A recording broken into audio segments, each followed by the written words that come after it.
혼자 하면 짐이 되고 함께 하면 기적이 됩니다. 시작.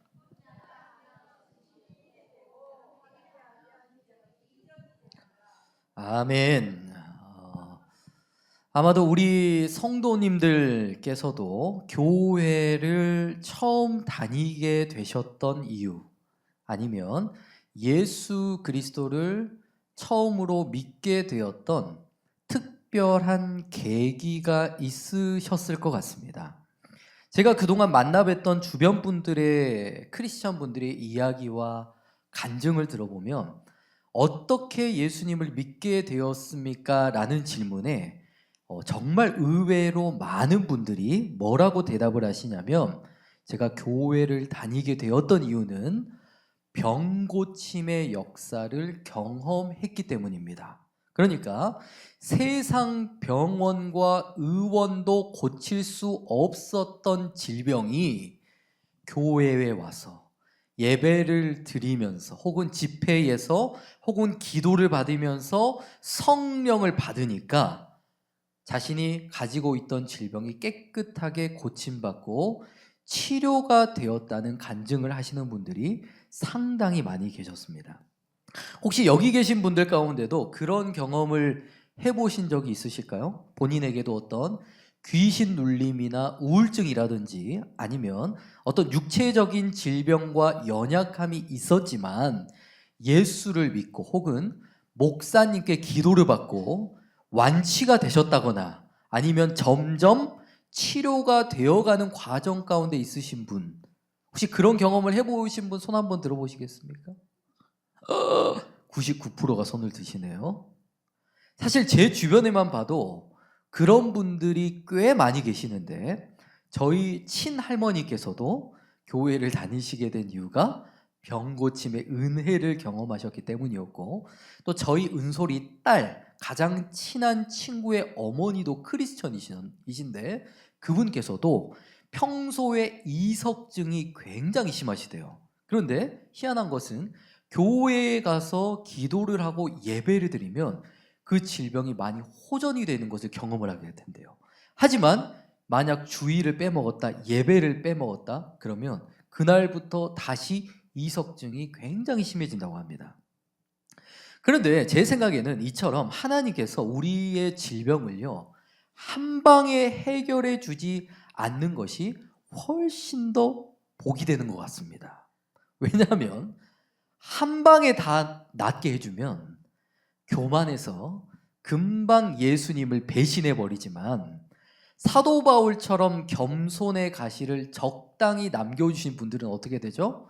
내가 아쉬우니까, 내가 고침 받아야 되겠으니까 하나님을 계속해서 의지하고 찾고 구하게 되지 않습니까? 자, 여기 서 있는 저도 그렇습니다. 저도 예수를 믿기 전까지는 어려서부터 귀신 눌림, 가위 눌림이 정말 심했습니다. 제가 어느 정도로 심했냐면, 제가 한때 기숙사 생활을 할 때 저와 함께 지냈던 주변 친구들이 저와 같은 방에서 같이 잠을 자지 않으려고 했어요. 왜냐하면 제 옆에서 같이 잠을 자면 그들도 똑같이 저와 같이 귀신을 보고 가위 눌림을 경험한다는 거예요. 하지만 시도 때도 없이 정말 밤을 새도록 귀신 눌림, 가위 눌림에 고통당했던 제가 예수를 믿고 성령을 받고 나서부터는 하나님께서 꿀잠의 은혜를 주시더라고요. 하지만 저도 가끔은 요즘 좀 교만해진다, 하나님의 은혜를 좀 망각했다, 혹은 하나님보다 세상을 좀 더 사랑한다 싶으면 금방 또 가위 눌림이 찾아옵니다. 그래서 만약에 우리 성도님들 가운데서도 하나님께서 여러분들에게 적당한 육체적 가시를 남겨주셨거든, 원망하고 불평할 일이 아닙니다.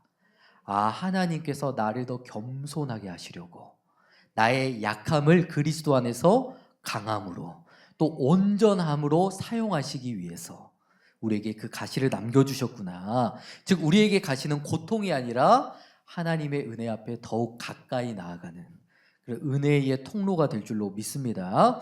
자, 출애굽기 15장 26절 말씀해 보시면, 우리 하나님은 여호와 라파, 여호와 라파가 무슨 뜻이죠?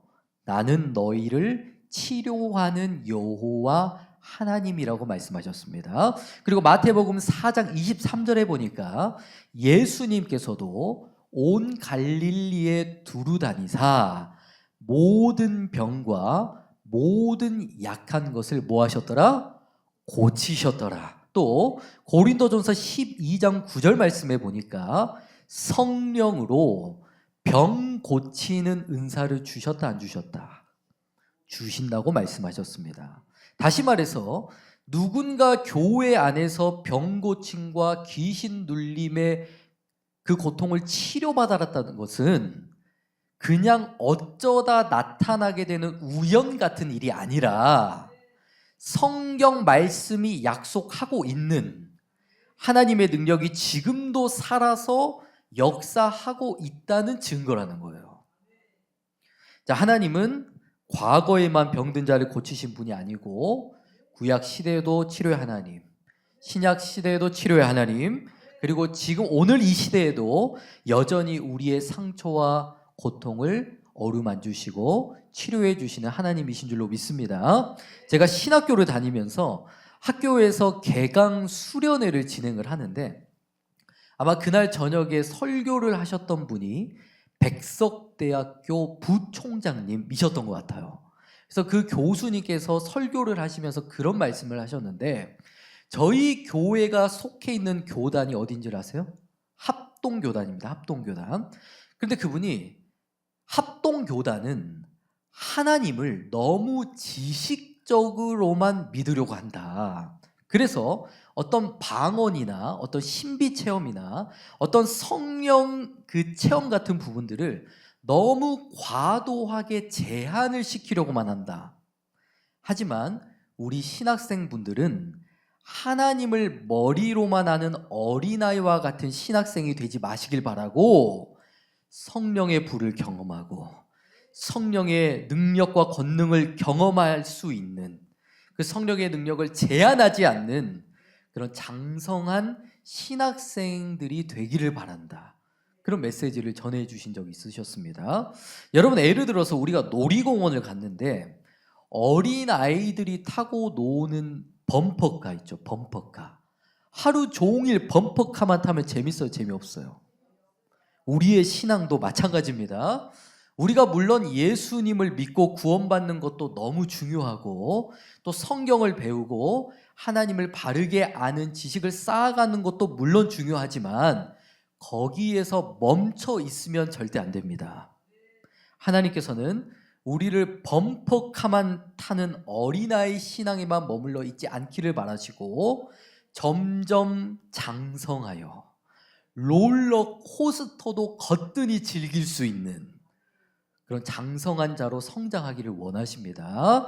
그래서 저는 간절히 바라건대 저와 여러분 모두가 단순히 하나님에 대한 지식만 많은 성도가 아니라 마치 사도 바울이 경험했던 그 놀라운 은혜와 성령의 신비한 역사들이 오늘날 우리의 삶 가운데도 나타나고 하나님의 살아계심을 말이 아니라 능력으로 전할 수 있는 그런 믿음의 사람들 다 되시기를 축복합니다.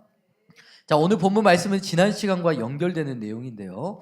여러분, 지난주에 나눴던 말씀을 다들 기억하시죠? 자, 예수님의 제자였던 베드로와 요한에게는 한 가지 특별한 습관이 있었는데 그 습관은 무엇이었습니까? 예수님께서도 습관처럼 산에 올라 기도하심 같이 제자들도 제9시에 성전에 올라 하나님께 기도하는 습관이 있었다. 즉 이들에게 기도라는 것은 나중에 짬이 나면 시간과 여유가 생기만 하는 일이 아니라 항상 기도는 그들의 삶의 가장 우선순위가 되고 가장 최우선으로 확보해야만 하는 하나님과의 거룩한 약속의 시간들이었다라는 거예요.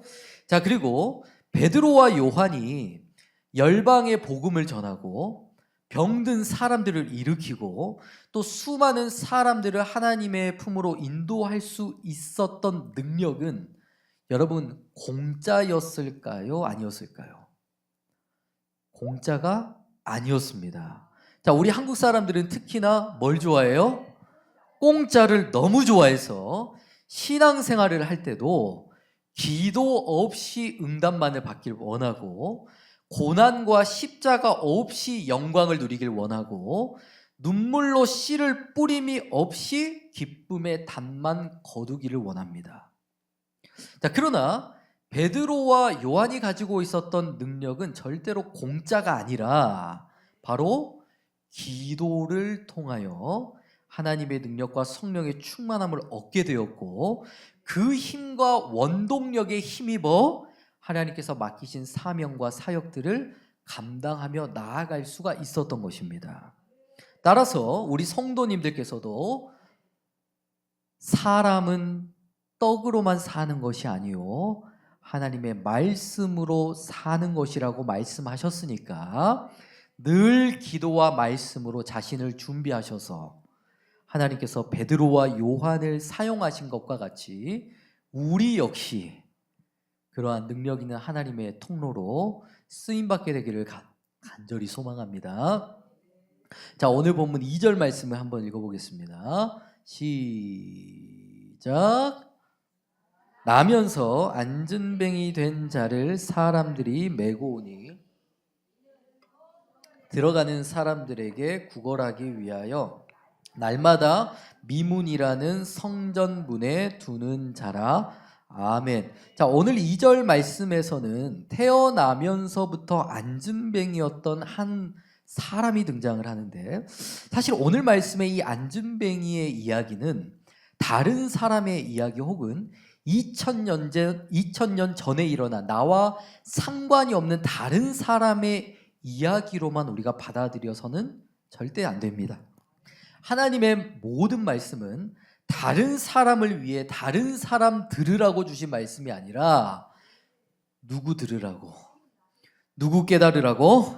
하나님의 모든 말씀은 따라해 봅시다. 나에게 주신 말씀, 나를 회개시키는 말씀, 나를 변화시키는 말씀이다.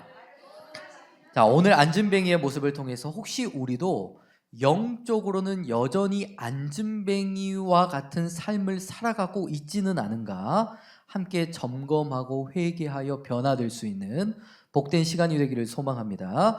자, 다시 2절 말씀을 보시면 나면서 안진뱅이가 날마다 성전에 오기는 오는데 자기 스스로 오는 게 아니래요. 누가 메고 온다고 말씀합니까? 누가요? 사람들이 메고 오니. 자, 여기서 사람들이 메고 왔다라는 것은 크게 두 가지의 의미가 있는데, 먼저 첫째는 이 사람은 나면서부터 안진뱅이였기 때문에 혼자만의 힘으로는 거동하기가 쉬웠을까요? 어려웠을까요? 물론 지금이야 기술이 많이 발전한 덕분에 다리가 불편하신 분들만을 위한 자동차를 특별 제작을 해준답니다. 그래서 자동차가 저절로 알아서 휠체어를 접어서 저장을 해주고, 또 다리가 불편한데 다리를 사용하지 않아도 손으로 운전할 수 있는 그런 자동차가 제작이 된다고 합니다. 하지만 이 당시의 사람들은 지금처럼 휠체어와 같은 편리한 이동 수단이 있었던 것도 아니고, 또 장애인 분들을 위한 복지 제도가 잘 갖춰진 것도 아니었습니다. 그래서 나면서부터 걷지 못했던 이 안진뱅이는 누군가의 도움이 없이는 집 밖으로 나오는 것조차도 아마 매우 힘들었을 것입니다. 자, 그리고 당시의 사람들이 안진뱅이를 업고 성전에 온다라는 것은요, 결코 쉬운 일이 아니었습니다. 왜냐하면, 자, 여러분 1절 말씀을 잠깐 보시면 1절 말씀 마지막 부분에 성전에 내려간다고 말씀합니까? 올라간다고 말씀합니까? 성전에 올라간다고 말씀합니다. 즉 예루살렘 성전은 여러분 어디에 있었다는 거예요? 높은 지대에 위치해 있었기 때문에 성전으로 가기 위해서는 항상 높은 언덕길을 올라가야 했다라는 거예요. 자, 아마 우리 성도님들께서도 다들 등산을 해보셔서 아시겠지만 오르막길을 올라간다라는 것이 여러분 쉬운 일입니까? 사람 혼자서도 어려워요. 그런데 거기다가 사람 하나를 업는다. 우리 운우처럼 어린아이가 아니고 우리 동현이처럼 건장한 청년을 업고 등산을 한다고 생각을 해보신다면 여러분 그 일을 감당하고 순종하실 수 있는 분이 계실까요? 저는 이 말씀을 묵상하면서 한 가지 하나님께 너무너무 감사한 제목이 생겼습니다. 그 제목이 무엇이냐면 만약에 저도 이 당시에 태어났다라고 한다면 새벽 기도 차량 운행을 할 때 우리 권사님을 어떻게 모시고 왔어야 돼? 이 당시에 태어났다면 우리 권사님들을 등에 업고 교회를 왔어야 됐을 거 아니에요. 하지만 저는 정말 좋은 시대에 태어난 덕분에 하나님께서 최고급 차량을 주시고 여름이면 에어컨 빵빵, 겨울에는 히터 빵빵하게 틀어놓고 우리 권사님들을 편하게 모실 수 있다라는 것, 이것이 감사의 제목이 될 거라고는 상상을 못 해봤거든요. 그러니까 우리 김은숙 권사님이나 장로님, 차량 운행하시는 분들 저와 같이 감사한 마음으로 섬겨야 되겠죠? 자, 하지만 이렇게 힘든 일을 오늘 말씀해 보니까 스스로 자원하여 섬겼던 자들이 있었다라는 거예요. 자, 그러면 여러분 이 사람들은 도대체 누구일까요? 오늘 본문에는 이 사람들이 누구인지는 정확하게 설명을 하고 있지는 않으나 이렇게 힘든 일을 스스로 자원하여 그것도 날마다 섬길 수 있는 사람이라고 한다면 이 일은요, 솔직하게 부모도 친형제도 자녀도 감당하기 힘들 거예요. 그러면 아마도 누가 이 일을 감당할 수 있었을까요, 여러분? 교회 성도들이었을 거라는 추측을 해볼 수가 있는 것입니다. 자, 우리 권사님들께서 자주 하시는 말씀 가운데 우리 자녀들도 친자녀들도 광주 새사람교회 성도들만큼 나를 챙겨주지는 못한다, 이런 고백들을 많이 하시거든요. 그러니까 물론 자녀들이 부모님을 사랑하지 않는다는 뜻은 아닙니다. 다만 세상 사람들은 이해하기 힘든 그 어려운 사랑의 실천들이 교회 안에서라면 얼마든지 일어날 수 있다는 거예요. 즉 당시에 믿음의 성도와 형제들이 자신들의 불편함과 수고함을 감수하면서까지 어떻게든 누구를 지극히 작은 그 한 영혼을 위해서 그 안전뱅이를 성전에 은혜 받는 자리에 회복받는 자리에 데려가기 위해서 누군가 매일마다 뜨겁게 헌신하며 사랑으로 섬겨줬다라는 뜻입니다. 자, 다음 말씀 읽겠습니다. 시작. 임금이 대답하여 가라사대 내가 진실로 너희에게 이르노니 너희가 여기 내 형제 중에 지극히 작은 자 하나에게 한 것이 곧 내게 한 것이라 하시고 아멘. 여러분 우리가 한 영혼을 전도하는 일, 섬기는 일, 예배 자리로 성전으로 인도하는 일 여러분 해보니까 어렵습니까? 겁나게 어렵습니까? 너무 어렵습니다. 차라리 우리가 누군가를 섬김으로 인하여 내가 어떤 이익과 보상을 얻게 된다. 뭐 용돈을 준다 그러면 억지로라도 그 일을 감당할 수는 있을 것 같습니다. 그러나 나에게 아무런 보상도 줄 수 없는, 이익도 줄 수 없는 지극히 작은 한 사람, 그 한 사람은 오늘 말씀처럼 안전뱅이가 될 수도 있고 또 어떤 육체적 가시를 가지고 있는 사람이 될 수도 있고 아니면 교회 안에서 가장 연약한 지체가 될 수도 있습니다. 그런데 다시 말씀해 보니까 지극히 작은 한 사람, 그 작은 한 사람을 섬기면 티도 안 나요. 남이 알아주는 것도 아니고 돈을 주는 것도 아니에요. 하지만 그 작은 자 하나에게 한 것이 곧 누구에게 한 것이다? 예수님께 하는 것과 똑같다고 말씀합니다.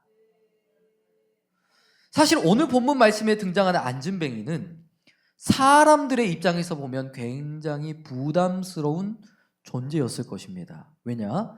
아무런 보상도 없이 매일 힘들게 업어주고 보살피고 챙겨줘야만 하는 존재였기 때문이에요. 하지만 그럼에도 불구하고 누군가는 그 일을 끝까지 포기하지 않았습니다.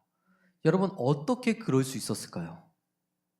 바로 그들은 안진뱅이를 바라볼 때 단순히 한 불쌍한 사람으로만 바라본 것이 아니라 하나님께서 사랑하시는 한 영혼으로 바라보았기 때문입니다. 자, 우리가 한 사람을 섬길 때 쉽게 지치고 포기해버리고 낙심해버리게 되는 원인 중에 하나가 있어요. 그 원인은 바로 내가 지금 사람을 섬기고 있구나라고 생각하기 때문입니다. 제가 최근에 저희 학교 동기 형님을, 친한 형님을 이제 통화할 일이 있었는데, 그 형님은요, 저희 부부가 처음 사귀던 시절부터 지금까지 그 모든 세월을 다 옆에서 지켜봤던 형님이었거든요. 근데 오랜만에 이제 통화를 하면서 갑자기 저에게 그런 말씀을 하십니다. 성민아, 나경이가 아직도 집을 안 나갔니? 15년째 아직도 너랑 같이 살아주고 있다고?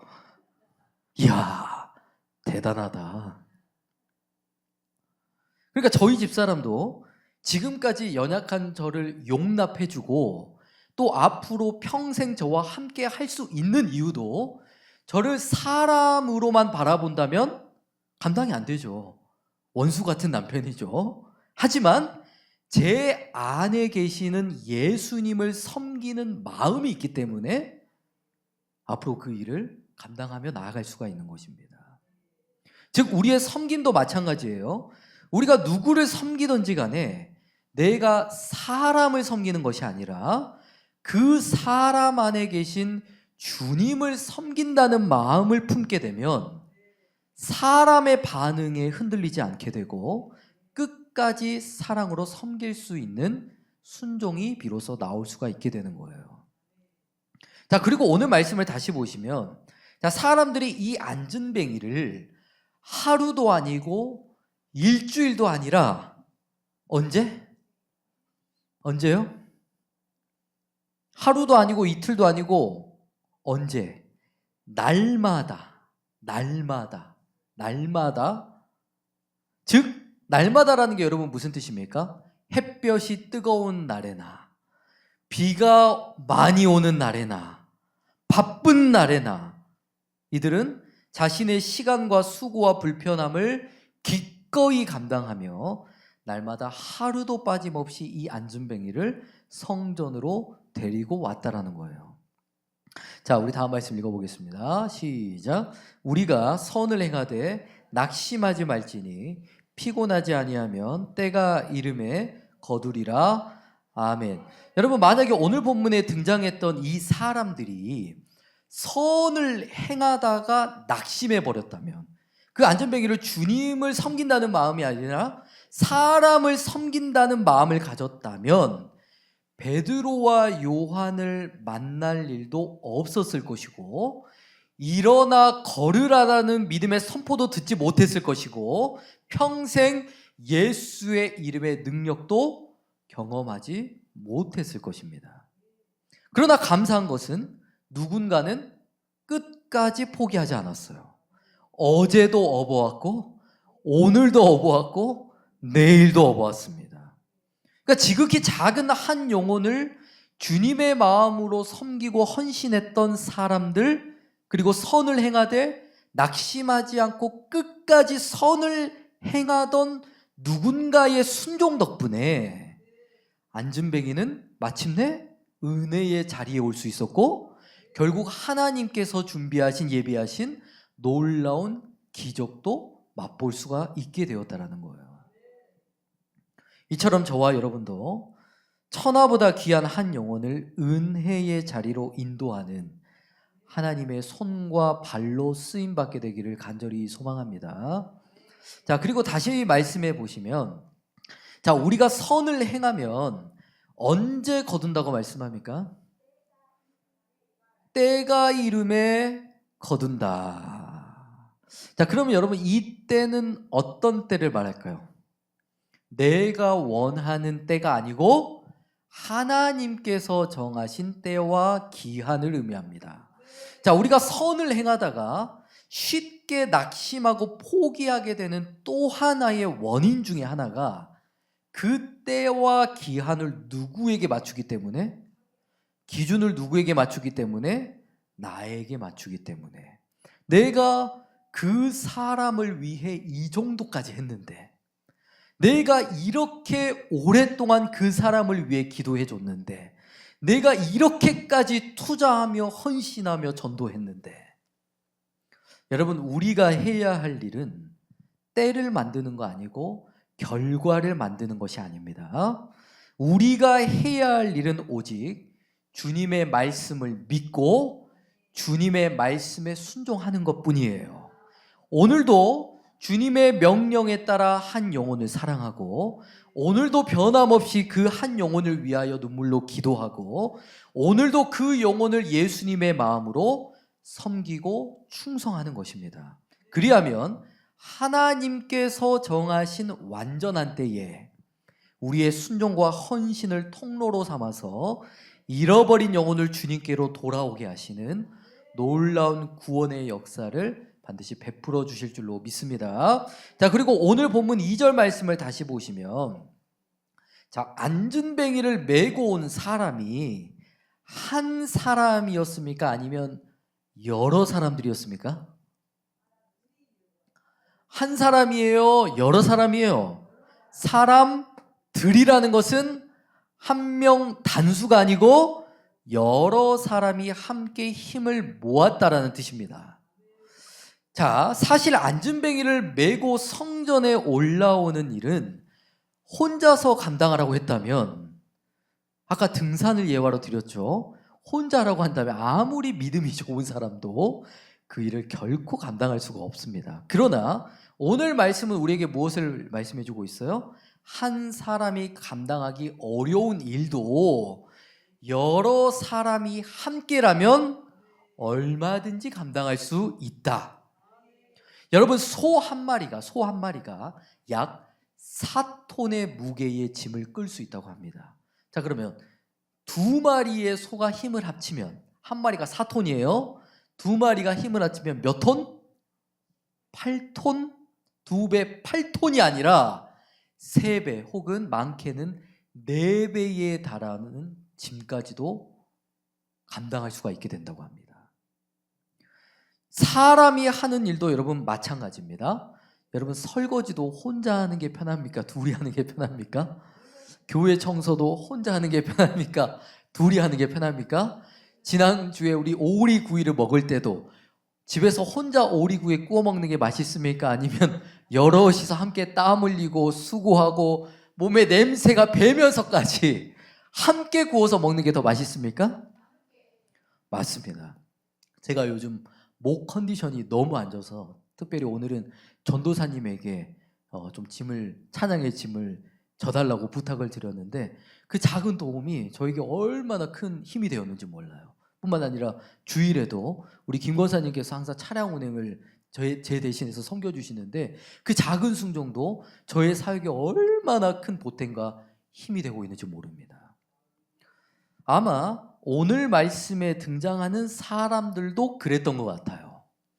혼자서는 감당할 수 없었지만 누군가 옆에서 함께 짐을 지워주고, 함께 힘이 되어주고, 함께 격려해주고, 함께 합력해주는 동역자가 있었던 덕분에 그 지극히 작은 한 영혼 안전뱅이가 비로소 은혜의 자리까지 나아올 수 있게 되었다라는 거예요.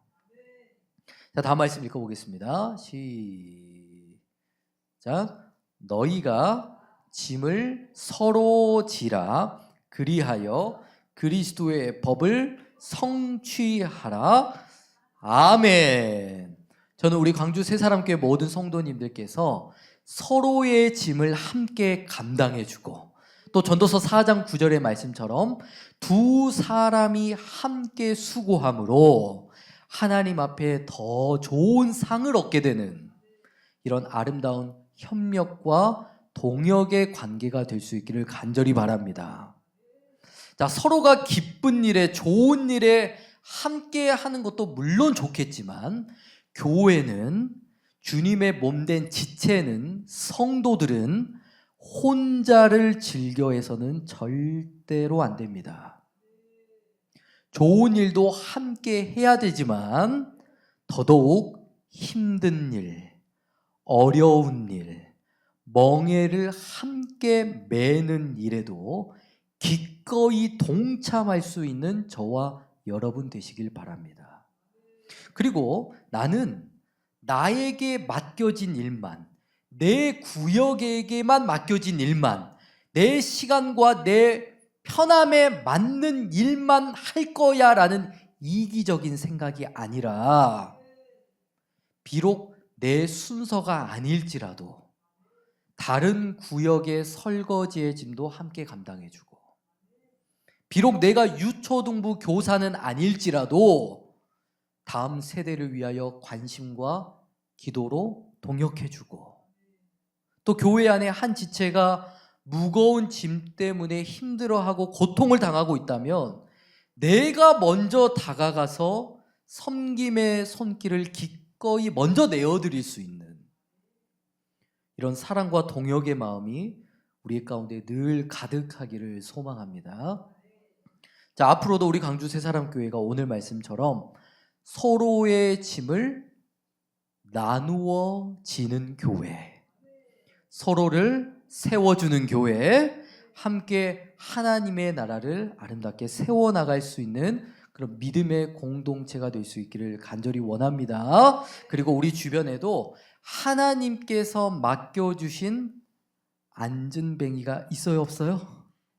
많이 있습니다. 즉 구원의 손길이 필요하고 하나님의 은혜가 필요한 그 영혼들이 있습니다. 남은 한 주간도 하나님께서 내게 맡겨주신 그 영혼들을 우리가 그냥 지나치지 말고 주님의 마음으로, 주님의 사랑으로, 주님을 닮은 섬김으로 선을 행하되 낙심하지 않고 끝까지 선을 행할 수 있는 이번 한 주간이 될 수 있기를 주님의 이름으로 축복합니다.